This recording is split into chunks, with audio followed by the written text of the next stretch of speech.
Hello everyone and welcome to week 2 of the UK and Ireland Meta Report. I'm Baz the Bard and I've been joined today by James Ashall. Hello, how are we doing today? Oh, I'm good, mate. Thanks to everyone for watching last week's episode. Thanks to everyone for subscribing. It's been a fantastic response. I think we had 90 extra subscribers for last week. So yeah, I'm very humbled that you've all join the channel. Okay, so James, what we're going to be covering this week? So we've got quite a little bit to cover this week because we've missed one last week, unfortunately. So we're going to add that into this week's report. So in Classic Constructed wise, we've got results from the Bearded Card Trader and MANASCREW. Then we'll move over to Draft, where we're going to cover Underworld Gaming, GEEK Treat Southampton, and Trinity Card Capital. We'll talk a little bit about the RTN prizes, including the UK Nationals, and then if we've got a bit of time at the end, we'll mention the 90-day cut-off for the XP for the Nationals invites. Yeah, indeed. Okie dokie. So let's get cracking. Let's start with Classic Constructed. Okay, so here we go. So Road to Nationals, UK and Ireland Meta Report, Classic Constructed, Week 2. So we're starting with the Bearded Card Trader. So this actually happened on Week 1.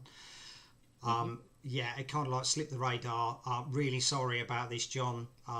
You know, I know John from when he did Warhammer Age of Sigmar Champions card games, so really sorry I missed you off, but we've got you here today. Include your results for week 2, okay? So nice little breakdown. Yeah, it's a brilliant breakdown. You know, it's what we've said from, you know, okay, this is last week, but, you know, the trend is still true. This is anyone's field. You know, we've got a load of heroes that have made it into the top 8. You know, it is not dominated by one particular hero. You know, we've got 2 Dorinthia and 2 Phi, which breaks the trend of what we saw on the LSS's global release for week 1 results. So week 1 for LSS globally was dominated by Briar, Prism and Viserai, all on 4 wins apiece, and then Dromai on 3 wins. So... Hey, it's nice. It's nice to see different decks, and it's not just 2 decks. That's it. The thing is, Dory is really good into Dromai because she can get hits on her weapon and build up her tokens before, you know, actually applying face. So if you go 2 heavy dragons against her, she's like, yeah, cheers very much. Now I'm coming in with Dawnblade for 6.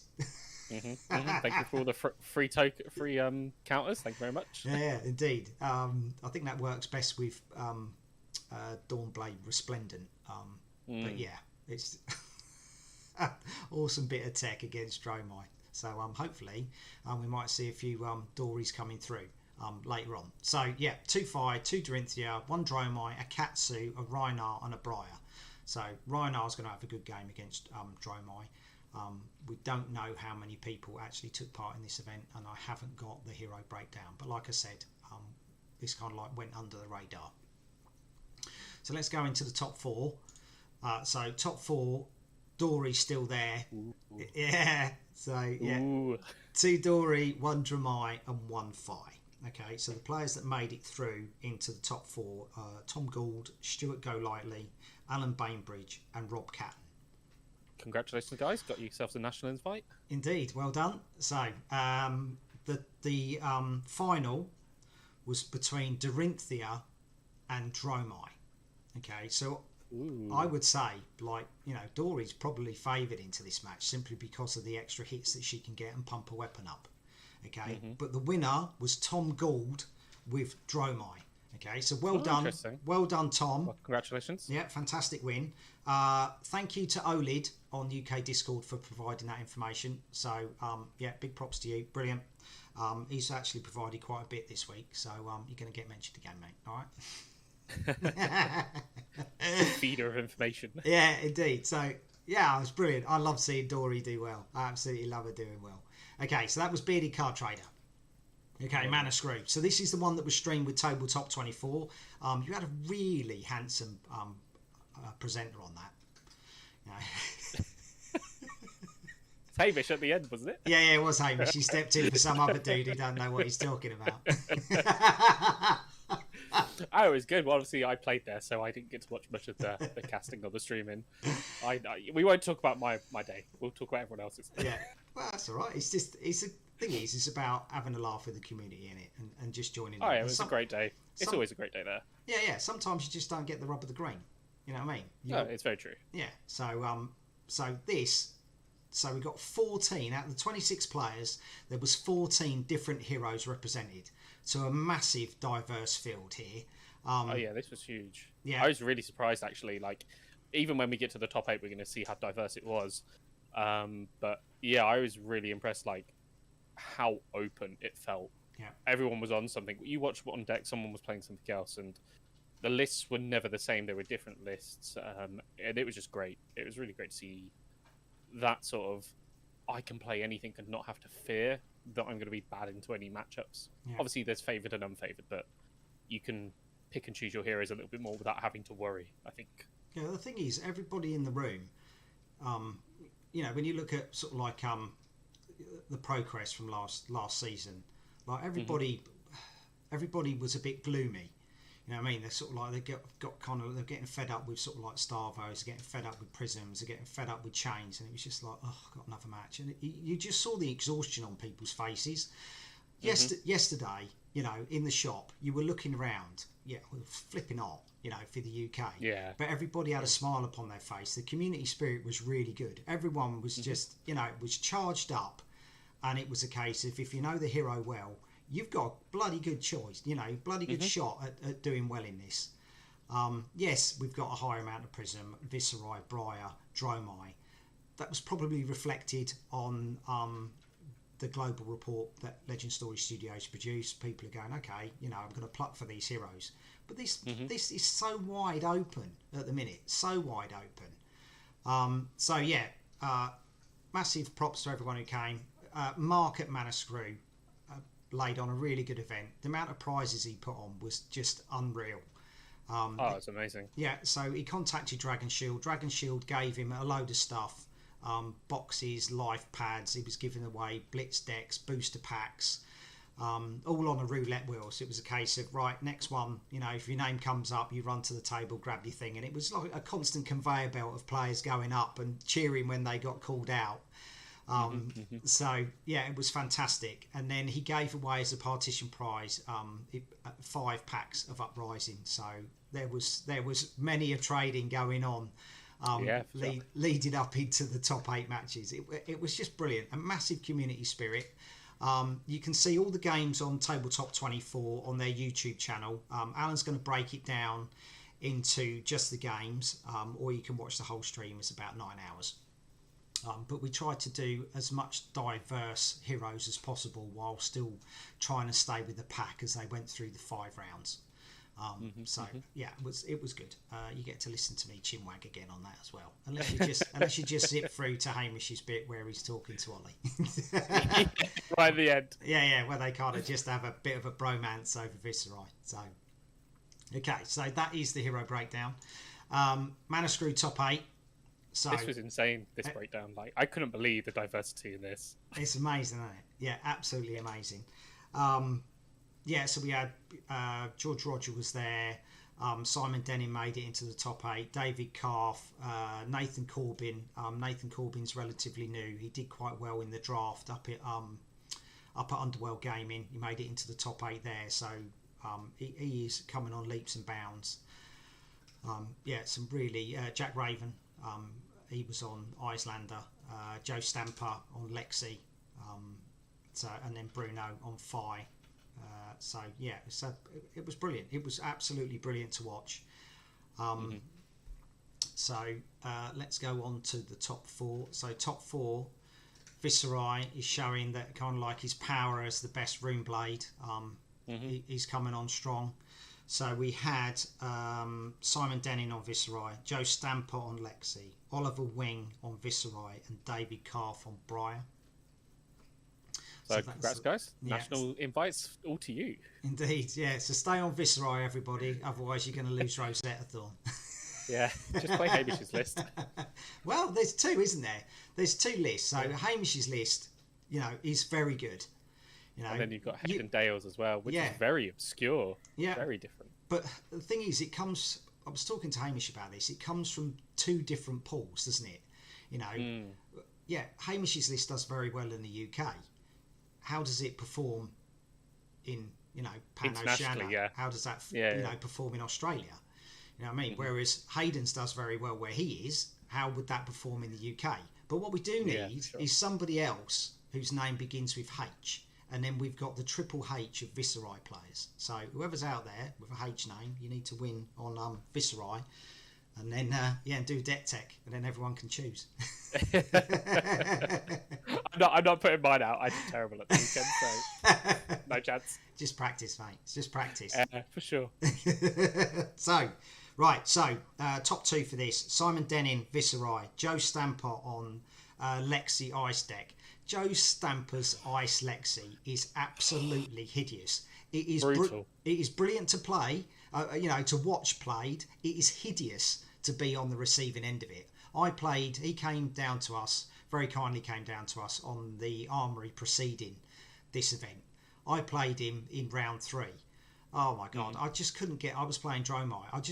There was turns where I had 3 or 4 frostbites, and that was after blocking. I just couldn't get a dragon. I couldn't get an attack out. But the game nearly went to time, and it was just like, I narrowly won that. And you just look back and you just go, oh my God, that was just unreal. You just got to try and play dragons out, build your board up. You're going to get a shot. You only need one shot, and then you're getting all these dragon attacks in, a little bit like you do against Icelander.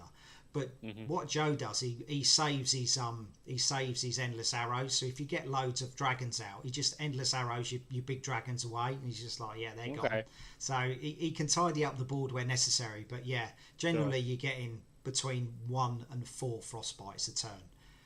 I played him round 1 yesterday, and it was tight. Like, Joe's a great player, and I didn't underestimate it. And I said to myself, like, there's one deck I want to avoid all of the RTN season, and it's Lexi. And it's like the first deck I come against. I was like, oh, great. Yeah. I did test the deck personally anyway. I don't like the heroes. So there was a natural hatred and for me to want to win this. But it was tight. I got him down to 1 life. He scraped through really well. But it was just endless fusing. Like you say, 2 or 3 frostbites every turn. Yeah. It was just a struggle, especially on a Viz player as well. It was just so difficult to get through. And obviously, Simon and Joe played the final, so it was interesting for me to watch from Simon's perspective how he played it in the matchup. I'm not going to reveal who won just yet, and just to see where I could have played differently. So there's definitely good things to learn from all these videos that you guys do and that Alan does as well. It's just those small interactions that you probably never would have considered just makes your gameplay that slightly better. Yeah, but I mean, I only knew Joe from when I met him at Kingdom Gaming in the first ProQuest, and he was on the Starvo train. He stayed on the Starvo train, pretty much to the end, and then switched to Lexi. But he'd been playing Ranger prior to Starvo, so he actually got his licks in and got his experience with Azalea and Lexi, and then switched to Starvo when Everfest came. And that's really paid dividends for him, switching back. Starvo's gone, switching back to Lexi, and he's off to the races, and he's playing. Yeah. What you could say, sort of like, Yuki had the hybrid list of Lexi, and everyone sort of jumped on that train and sort of didn't play it anywhere near as well as Yuki did. We had George Jones, who was a fantastic Lightning Lexi player in the UK. We saw him at ProQuest. He made top 8s. He was amazing with that list. But I have not seen an Ice Lexi that is so consistent, and so debilitating to your hand. It just grinds you down. Just going, what the hell am I doing? You know what I mean? You're just thinking, everything is really cheap normally. Now everything's really expensive. He's, 1 frostbite you don't really mind, but when he's hitting you with 2 or 3 a turn, you're just there, just going, are you serious? Yeah, it's crazy, especially when you think, I'll just mitigate the damage and let 1 through, then I'm not taking too much. But it's like, well, I'll double shock charmers now. I'll give you 3 frostbites, or now you discard 3 cards or pay 3. I'm like, that's not my plan. That's not what I wanted to do. But thank you for that. Now I'll just react. So shock charmers was crucial in that matchup. It did so much work. Yeah, he has to preempt whether or not he thinks you're going to be able to block it, and then he just hammers you for it. the Bruno, who was on Fi, his Fi was amazing. He did come on. We got him on stream a couple of times, and he and he suffered with the curse of the King of Swiss when it came to the top eights, which you can see that match on Alan's stream.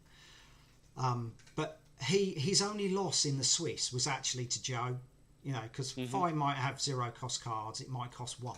You know, Lysander doesn't seem to generate as many frostbites as what Joe can. And Joe absolutely just, you know, ripped him apart, really.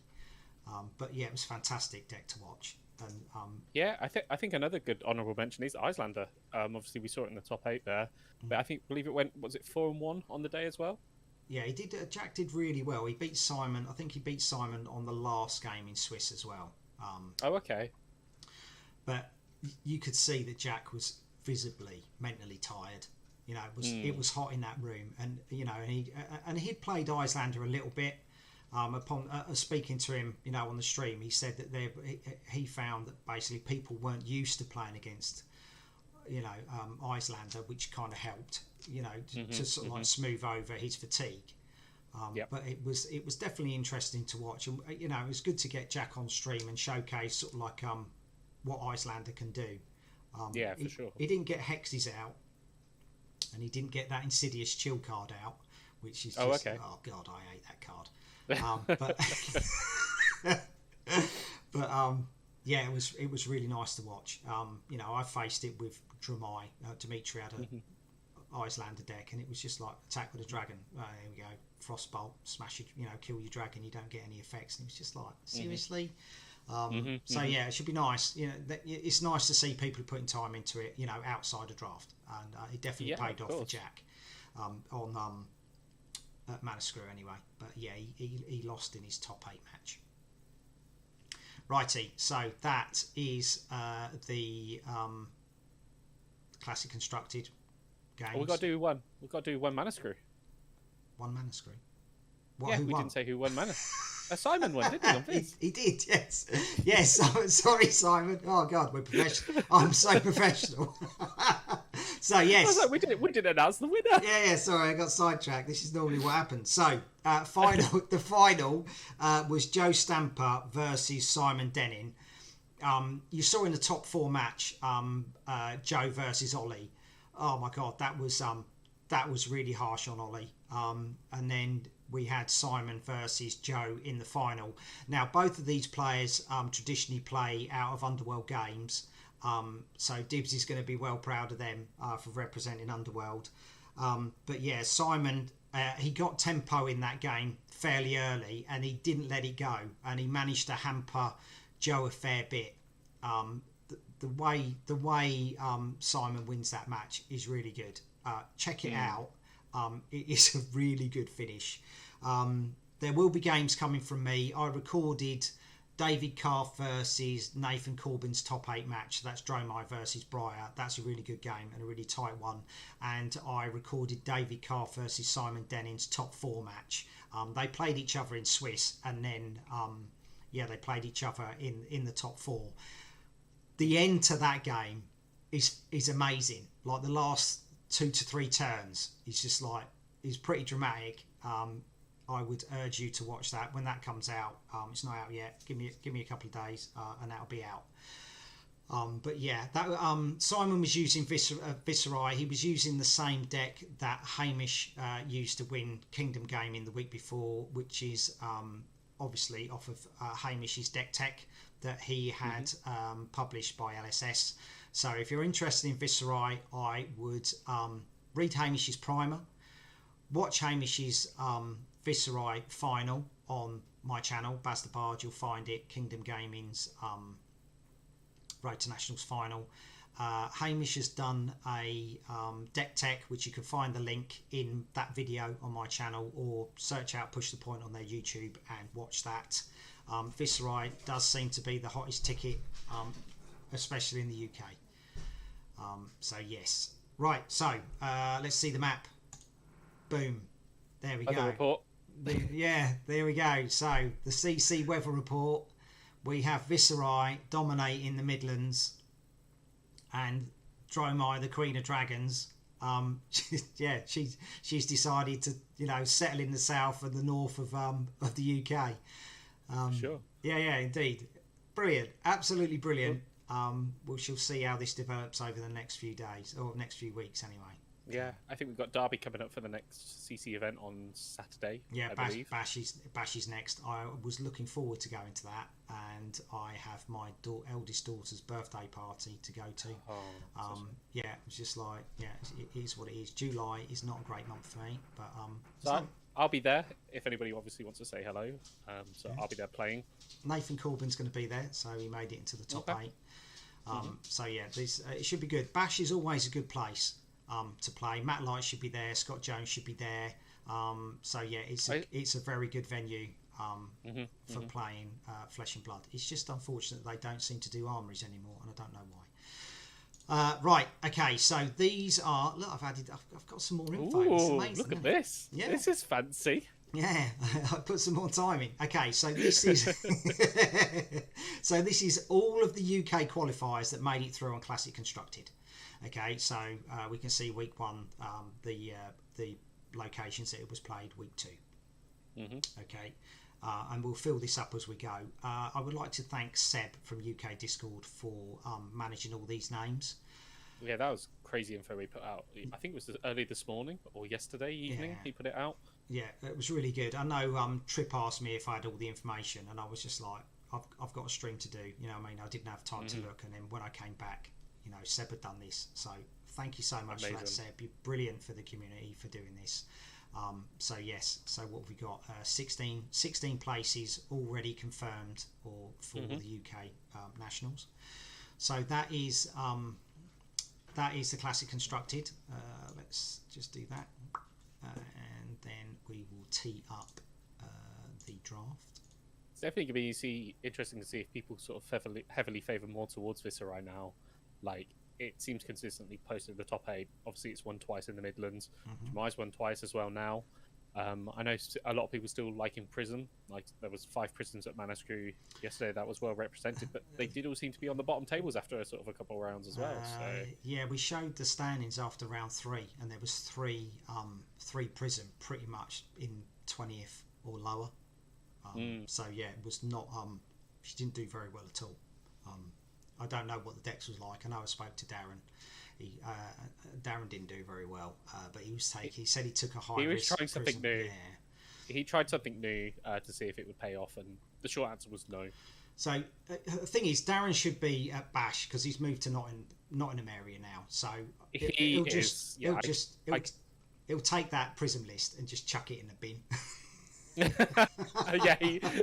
He did put in our little friendship group that the moment he got home, he'd already started rebuilding. Yeah. But yeah, he is going to Bash, so that's confirmed. He will be there as well. Yeah. So expect something different from Darren, and he'll be gunning to get his ELO back.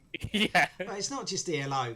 Everybody wants to go to nationals. You know what I mean? It's national qualification. So right. So let's do that. Okay. So here we go. So Uprising Draft. Let's see what happens. So we have 3 places, 3 events this week for to cover for Uprising Draft, and we're going to start with Underworld Gaming in Dublin. Thank you to Evil GM for handing me the information for this. Thank you very much. So, Hopefully. 10 players turned up to this event, Underworld Gaming, and this is what they drafted. They only had 1 round of Swiss because there was only 10 players. They only had 1 round of Swiss. Sure. So they just put them in one pot at a 10 player draft. Cool. Oh wow. So that's gonna be interesting for numbers. Like, you know what I mean? You'd just be like, oh my god. You know what I mean? You just I'd be worried I wouldn't get enough.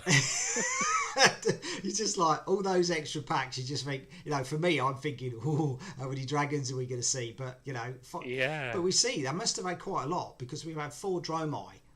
You'd have thought with 10 players and extra packs, you'd have had proportionally more Fi. There should have been a lot of unconditional go again floating around in those packs. And people giving Icelander a go. So yeah, very interesting. The amount of dragons that must have been pulled in that. So that is what we had. Then they went to a top 8 after that. So the unlucky 2 that didn't make it into the top 8. So commiserations to the 2 that didn't make it. But the other 8 that get to draft again, it's a little bit more even this time. So 3 Fire, 3 Dromai, 2 Icelander, which, you know, goes to say again how balanced the draft seems to be. And, you know, the information from Matt Light's draft camp is it is a really balanced set. It is just dependent on packs. I would say that's pretty average to what we're seeing in some of the drafts. Is like 3 on 5, 3 on Dromai, 2 on Icelander. It seems to be that's quite the norm. Yeah. You would hope that you're the only one playing Icelander, and then you would just go, I've got a killer deck. You know, I'm going to scoop it all up. Yeah. It's like, you know, previous to Toei, you just like, okay, if someone got left on Lexi, you just like Lexi, you just scoop it all up. Yeah. I got a deck as fire, but So okay, so top 8 was that. Top 4, so 2 Dromai, 1 Fire, 1 Icelander. So Dromai is pushing through and taking care of the Fire for sure. It'd be interesting to get some of these games recorded just to see what happens. But maybe we'll take a trip out, Barry. We'll go to the islands.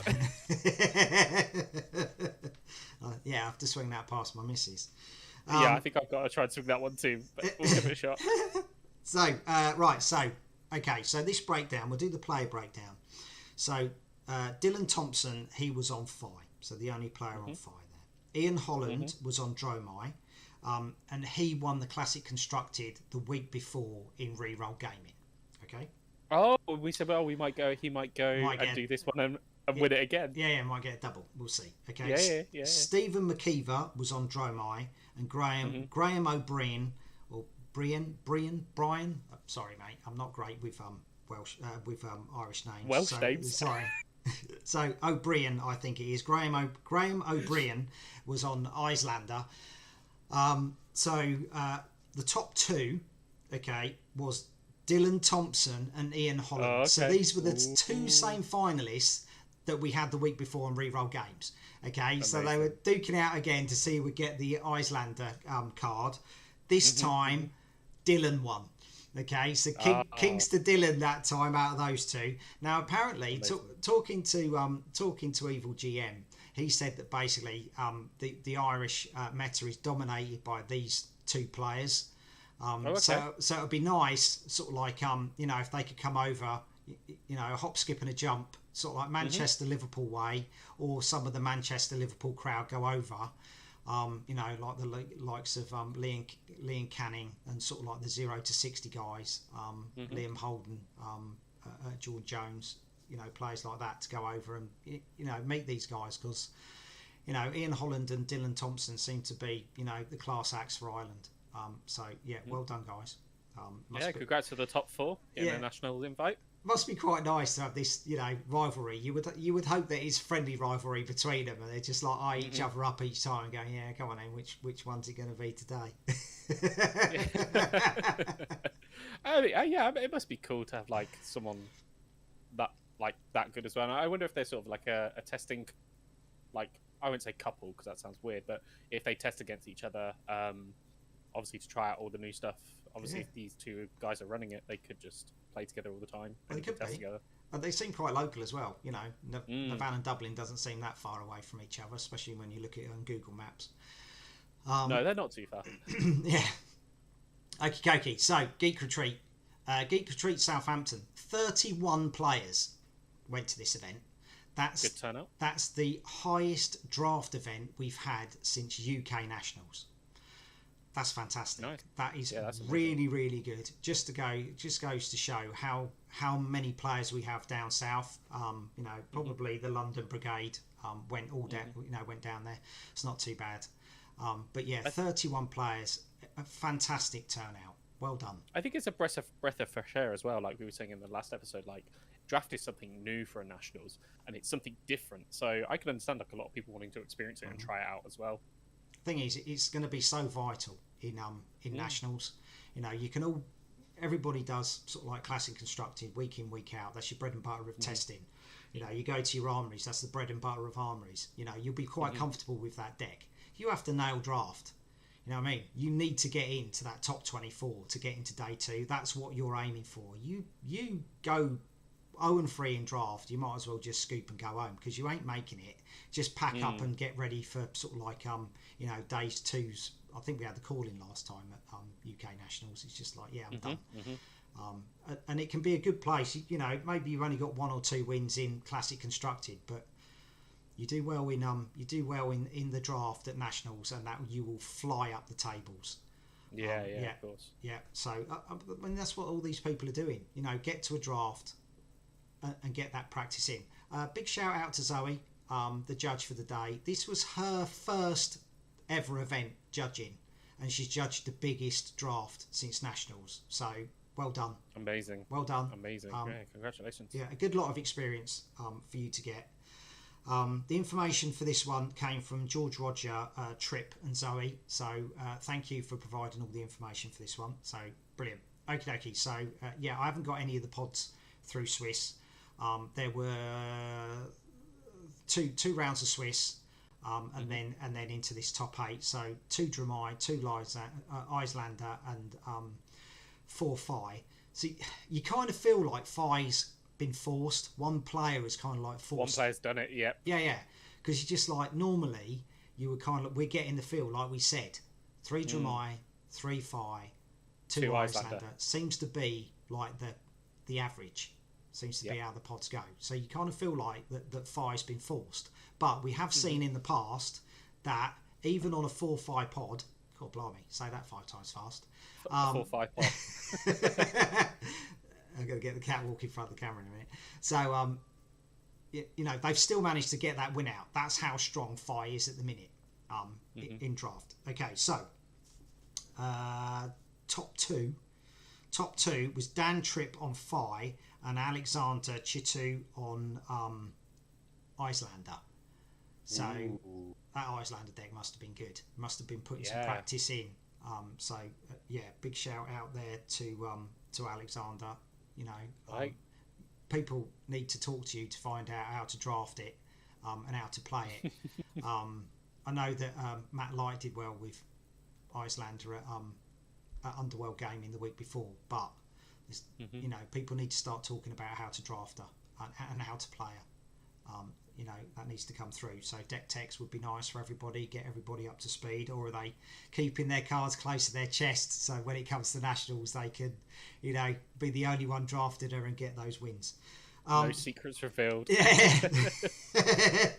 But we could have a 3-for-3 for push the point here. Dan Tripp final. We know that Simon's won. We know that Hamish has won. Yeah. Are they going to make a triple crown here? And they do. Dan Tripp does win this. Well done, Dan. I know they're recording tonight, so I look forward to listening to that podcast when it comes out. So Simon can't get ribbed about not being the only one who didn't win one. But fantastic win for Dan. There's the cat. There we go. That's not a transition screen. That was my cat. Just excited that they did it. All 3 of them won. Yeah, she's trying to stay away from the dog. She's like, is the dog asleep or not? I'll bide my time. Okay, so so that was Geek Retreat. Fantastic day. So let's go on to Trinity Card Capital. So Trinity Card Capital is in Gateshead, near Newcastle. Oh wow! So that's an interesting graph. Yeah. I don't know what the heck was happening in this pod, but oh my god, that it's interesting. Well, I mean, if people think that Phi is strong and Phi's the way to go, I could see people forcing it. But I'd love to see what that Icelander player had. Yeah, he must have had everything. You would just go, your deck must be fire, mate. You must be giggling. Just like you must be at the point where what do I take? Like, I'm spoiled for choice. Yeah, you would look at this and just go, whoever did Icelander, it's yours to lose. This draft pod. You must just go, what? I was the only one doing it. Oh my god! You just imagine those last few packs that are coming, the decks the packs that are being passed. Yeah, they're just passing you ice cards because nobody wants them. And this guy's just going to mop it up. Yeah, and there's probably like 1 or 2 5 players going, should I have gone Icelander? I'm not too sure of that. Oh, there we go. That's not a transition screen. The cat's given up. Right, so, yeah, 5. That crazy amount of 5. Yeah, yeah. I don't know, but like you said, it must be people going, Fi's winning. You know, they're looking at the results. Hopefully you watched the show last week. They're looking, you know, at the results that happened down at, you know, GEEK Retreat Southampton, and looking at Underworld Gaming. And you're just like, yeah, we're going Fi. Everything's telling me if I go Fi, I'm pretty much going to win. Yeah. But yeah, okay, so that's the top 8. Let's see how that translates. So, top 4, 2 Fi, 1 Dramai and 1 Icelander. So 3 went out immediately. Three are gone. Yeah, it's probably not enough go again. Not enough unconditional go again, I would have thought. That's what I was about to say. Like, it must have got to the point where the packs were so thinly spread on like 5 cards or just like general pieces that you need that some people must have just gone, I've gone wrong here at some point. But I think it's so difficult to pivot because, like we discussed last week, if you're not sort of sorted yourself by pick 4, pick 5, it's really tough to pivot out of what you've already picked. So it could have been in a position where these 5 people have sort of gone, I'm going 5, that's that, regardless of what I've seen else in the packs, because I know it's winning. And then they've just forced it. And then obviously 3 players may have just not had the right stuff at the time.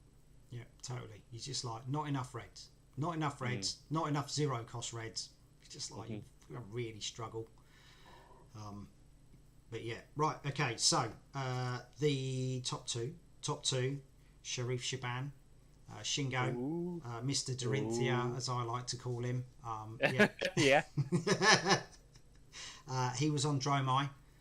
And Thomas Farrow, he was on Fi. So regardless that there was 5 Fi drafted in this top 8, 1 Fi made it into the final. You're just thinking, flipping heck. You know, he must have been at the right end of that draft to get, you know, to get some. Yeah, exactly. You're just like, okay, yeah, I've got the reds. What's everybody else got? Everybody else is hoovering up the blues and the yellows.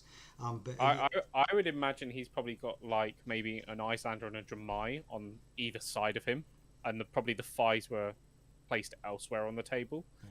That would be the only way that I could think that they would pass so much, and he would get pick of it. Yeah. Maybe. I don't know. That's just a speculation. If you sat on this top 8 table in the Nationals, you would just be crying. You know what I mean? You're just like, what the hell's gone on? Apart from if you're the Icelander player, you'd be like, yeah, baby. Yeah, of course. So, but something must have gone wrong because Benjamin Early did not make it into the final. So yeah, did he not? Yeah. So Sharif won on this one. So well done, Sharif. Brilliant win there. You have claimed your UK qualifier. He was playing Dromai. So a fantastic win for Sharif. He lives all the way up in Scotland.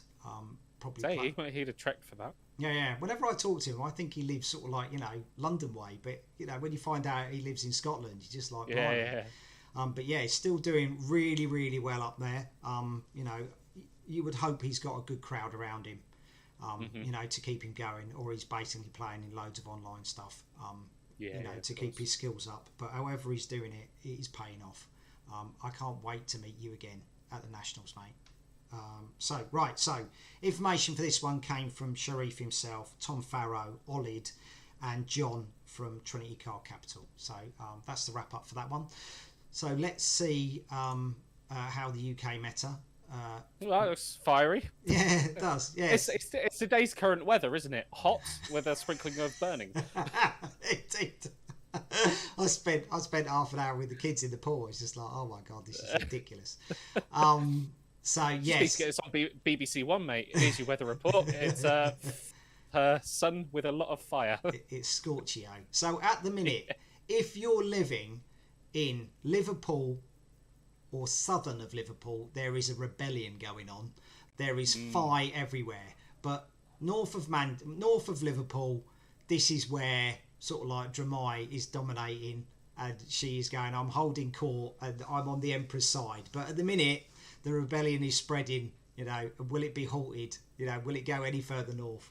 We shall see. It'll be interesting. It'll be interesting over the next couple of weeks. I'm looking forward to it. I hope we get some snow. Up in Scotland, I hope Icelander does really well. And he just like, yeah, that's about right. Brilliant. Yeah, it's cold. It's where he should be, up north, yeah. That'd be amazing. It's just like, what are the chances? That would be funny. Okay. So let's see who's qualified through draft. Okay, so week 1 we've got the Just Play and we've got Underworld Games. Now you will see that there's only 3 people for Underworld Games. Okay, Rob Catton is qualified in CC and in draft now, so he can only qualify once. These do not go down. These do not get handed down, so he can only qualify once. Okay, but there was a chap called Demos Kalopis. I don't think he's registered he's not a registered UK player. So he won't qualify for UK nationals, but I think what happens is if he gets into a top 4, that he will get qualification for whichever country he's registered in. So that's a bloody good holiday, isn't it? It's like I'm going on holiday. Is that all right? Oh, look at this! I qualify for my nationals. Fantastic. I think it's more the fact you came on holiday here. I was like, anywhere else would be lovely. What do you mean? It's hot. Yeah, it is now. It's like the best part of a week, and it's going to go back to pissing it down. Yeah, that's your summer over. Get used to it. Right, cool. So this is all the results for week 1 and week 2. So big shout out to Seb, provided all this information. Hopefully Seb will keep that going so I can update this. Thank you to everyone who is providing information for this. I greatly appreciate it that I can get this and basically make up the slides to show basically what the UK is doing. I could not do it without you. So keep that information coming. You know, hit the the UK Discord with it, and I shall try and scour them. You know, tag me into it or DM me it. I know people are DMing me directly and giving me results, or they're tagging me into it so I can see it. So thank you. We'll keep this up into week 3. So let's come off that. Righty, okie dokie. So what is there left to talk about? I think you wanted to cover the cut off for the date and then maybe prizes. I think that was 2 topics left. Yeah. So the grind is real.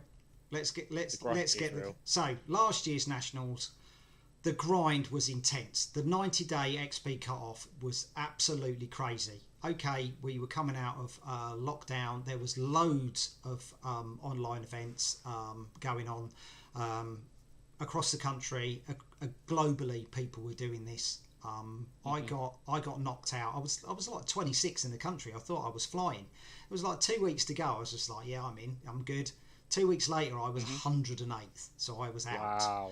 So, and you know that people want to get into UK nationals. You know, this is like, you know, the celebration of the UK meta. You know, you want to be there. Of course. You know, so what date is it? What time is too late? Right. So you've got until basically the Flesh and Blood website says 5 p.m. Tuesday the 26th, and that's Pacific time. That's basically going to work out to 1 a.m. on the Wednesday. So the 27th for us, at 1 a.m. Wednesday will be the cut-off date. So you need to get all your matches in basically by the end of Tuesday, and they need to be dated and registered, basically. Yeah. I would imagine Jester Gaming on the 23rd, or, you know, Living Realms on the 24th. Okay, it's at the same weekend as the Calling in Utrecht, but I would imagine, you know, that is like your, you know, one last big chance to get to the UK Nationals. It's unfortunate that the call in Utrecht is on that date. Same weekend, yeah. Yeah, I mean the call in Utrecht was postponed so many times, and it's come up at this time. Sorry, but I don't know. I can imagine some people smashing armories on the 25th as well. Like any armory on the 25th. It could be really high attendance as well, just to get those extra points. You just think, if you haven't qualified and you really want to qualify for the UK Nationals by getting a top 4 place, are you going to sack off going to Utrecht to try and get it? That's a tough call. It is. It is. But I guess kind of like a flip of a coin, because you could go Utrecht. Is it on the Saturday or is it the Sunday Utrecht? It's both. It's at the weekend. So it's at the last weekend. You could just go out and hammer the points overseas. Like you could play the calling day one, for example, not qualify for day two, and then just go do another event, go do a battle hardened or whatever's going on that weekend. Just go smash out anything and just get as many wins as you can. Imagine it. You just go, I've dropped from the calling. You know, I've lost the first two. What's the point? And then you just try and just go right side event, and you just be hustling people for side events. You know, constantly going up, going, we've got enough for a side event. I've got enough for a side event. Just give me more, because that'll give you a few XP. I wouldn't be surprised, like, if people do that. I guess the flip side is, like, I don't know what the calling gives. I think it's 6 XP per win. So it's whether you stay on till like and play those games, because your XP will be better, or if you do the side events, the on demands, I think it's 1 XP. I don't know if the on demand events will work on 1 XP or not. So I guess it swings and roundabouts. You just got to work out what's going to be more beneficial. Road to Nationals is 4 per win. Is it 4 per win? It's 6. Is it 6? Right, okay. Mm-hmm. Right, cool. Okay. Yeah, a little bit confused about Living Legend and that. That's what I'm thinking of. But that's all right. That's why I've got grey hair. I'm getting old. It don't work as well, mate. That's why you're here. I mean, I feel like I'm getting old. I'm 31 now. Baby on the way. I'm just like, I'm reaching that middle age stage. And I'm like, I don't feel it. You won't say how old I am. 32, right? It's now when the grey hair does actually show your age. But I've had grey hair since I was 18. I used to go. Yeah, I still get the odd. I get the odd one in my beard every now and then. I'm like plucking it out. I was like, nope. I'm in denial. I'm not getting grey hairs yet. Righty. So let's talk about the Road to Nationals. Not the Road to Nationals. The UK Nationals. Okay. So we've seen that it's going to be Dark Sphere hosting it. We don't know where it's going to be. We don't know when it's going to be. We know it's constructed. We know it's got draft. I think there's a rough set of dates, isn't there? I think it's like between is it the 15th and the something. Yeah, you kind of know it's in September. There's rumours. Yeah. There's rumours about which weekend it is, but there's nothing confirmed. And I don't want to get into rumours. I want to see what the confirmed date of course. is. So we know that there's 96 places. Now this is quite a contentious topic, really, because when you look at how many places are up for qualifications through the Uprising Draft and Classic Constructed, I think Stillfur worked it out at something like 72 invites, but that only leaves 22 people on XP that are going to get through. You know, whether or not the highest players are getting it, but we've already seen, like, Seb put the number of where that person, if they've qualified, where they sit within the UK meta leaderboards. But, somewhere in the high 200s, high 300s, and they've made the top 4 and secured their spot. Yeah, but you just go, okay, some of the big players that do the grind for ProQuest and all these other events, that they go week in, week out, hit armories, hit big events. They are not doing the Road to Nationals because they didn't see that the prize was big enough. 8 cold foils. They just went, you know what I mean. I'm used to playing for playmats. I'm used to playing for something a bit better. But gold cold foil. Tunic, right? Was it last year's one? Yeah, but this is the thing. You know what I mean? You just go, how valuable is that Road to National qualification? There's 96 places. To me, that is more than a playmat. That you know what I mean? You're playing to be the UK champion. You know what I mean? Yeah, and you're playing for a Pro Tour invite as well, and you're paying to be the UK national champion for a whole year. Yeah, indeed. So that RTN qualification is by far one of the most valuable things you will ever get, in my opinion, anyway. It depends if you're motivated by money or motivated to go to the big events. But yeah, bit crazy. I spoke to a couple of players at MANASCREW Road to Nationals about this. You would think, so UK Nationals, you would want to be the biggest event the UK is going to see for Flesh and Blood this year. Okay, without doubt. It's kind of like a celebration of everybody who plays Flesh and Blood. Yeah, of course. Yeah. So regardless if you're just starting out, and you grind like mad, because we saw that last time. Like Terence Pearce, he jumped on the train late for Flesh and Blood, and he absolutely spanked armories everywhere for a month, and he made it, and he was so happy to make it. And that was a massive achievement. But now you're just like, there's going to be new players that are not going to experience the Nationals. Nationals, I think, should be more than 96. You should be getting into the 200s now, you know, so everybody can take part. You know, this is going to be a very elite club to be the UK Nationals this year. It's going to be a very elite club. It's going to be amazing. Don't get me wrong. It's going to be a wicked event. Of course. But I do think that should be opened up to more than just 96. That seems a bit bonkers to me. But how do you feel about that? I guess the flip side of that argument is do you want it to be the best of the best kind of thing? So, well, the best of the best is Pro Tour.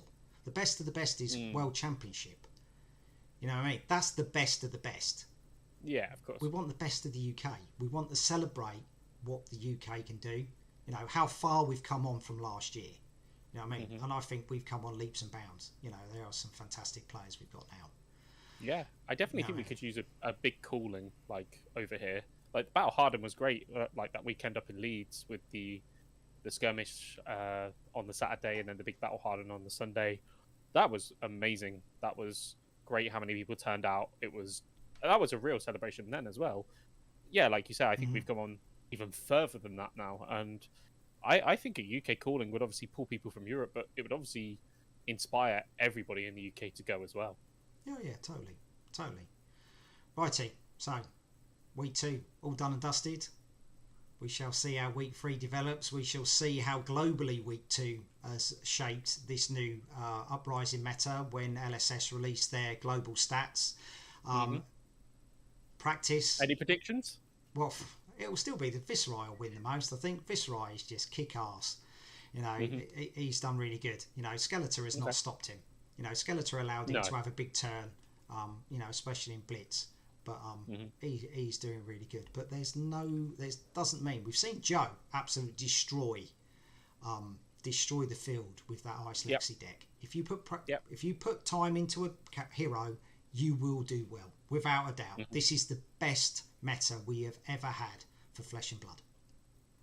So get practicing, get to those Road to Nationals for week 3. I eagerly await the results. Everybody take care. Bye bye. Bye bye.